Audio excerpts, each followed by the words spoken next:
A little while ago, I made a top 15 Justice League episodes countdown.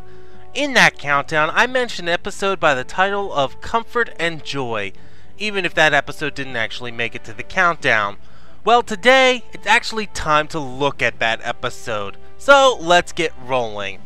I don't think I really need to mention the full series, so let's skip all that and get right to it.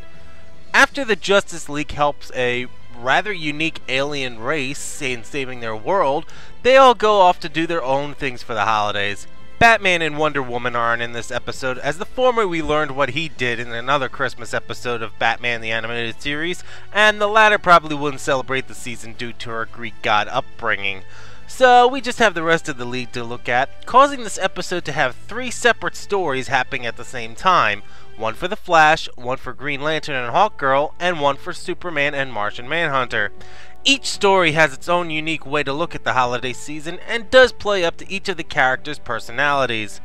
In Flash's story, we see the Flash goes to an orphanage every year, getting them a present. This year, they ask for is a doll named DJ Rubber Ducky. I'm the rubber ducky with all the fly moves, rocking in his house with my tight grooves. Go rubber, go rubber, go rubber ducky. It's still not as bad as a toy I saw a commercial for a while back called Doggy Doo. It's as bad as you can imagine. Flash goes to get the toy for the kids, but naturally it's sold out everywhere, and thankfully he doesn't run into Arnold Schwarzenegger and Sinbad during this. But then he gets the idea to go right to the source. No, not the North Pole, Japan. With the toy in hand, all goes well, right? Wrong! Of course not. The villain Ultra Humanite is attacking an art museum, but Flash manages to stop him, though DJ Rubber Ducky is destroyed in the process.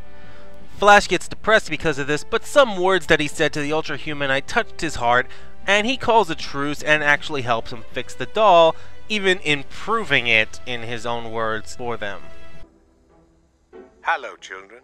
Come close and I'll tell you a story. And as a thanks for that, the Flash shows his own version of kindness to Humanite, having him have a little bit of a Christmas memory. An aluminum Christmas tree. I know, it's kind of cheesy, but... No, we had one just like it when I was... It's very nice. The guard will show you out.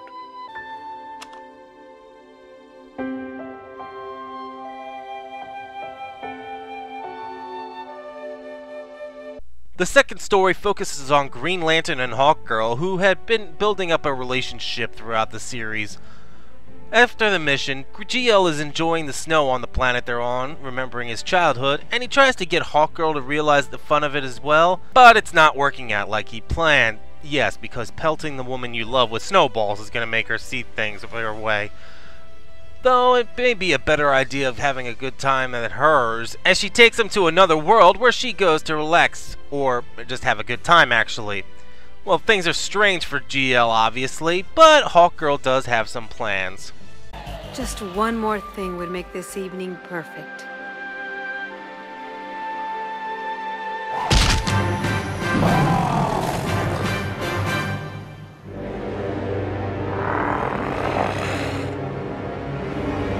What?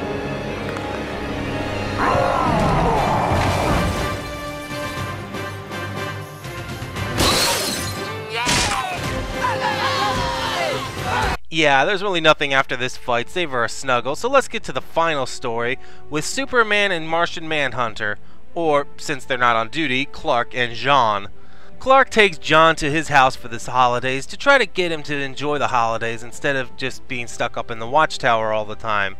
He gets to see a side of the world that he hasn't seen yet, in the form of Superman being his Clark Kent role in a relaxing setting, as well as dealing with the people of the season. During that, he even gets to show that he can be a superhero without punching the lights out of something, as he passes by the house of a little girl. Dumb old Tommy. There is too a Santa Claus. I know he's real. He has to be.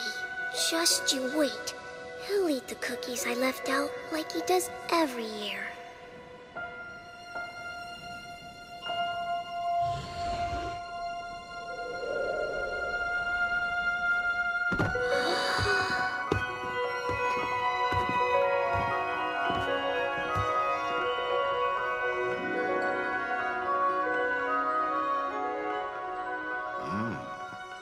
While this segment isn't as funny as either the Flash or the GL and Hawkgirl parts, I think this segment of the episode is the best in my eyes, as it's sweet in its own way without getting overly sappy.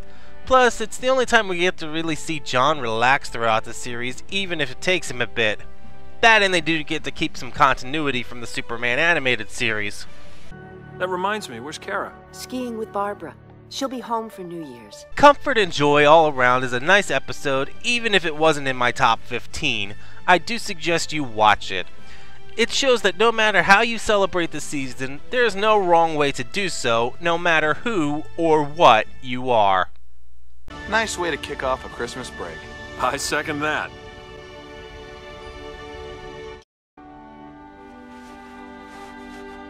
I wasn't sure about the size.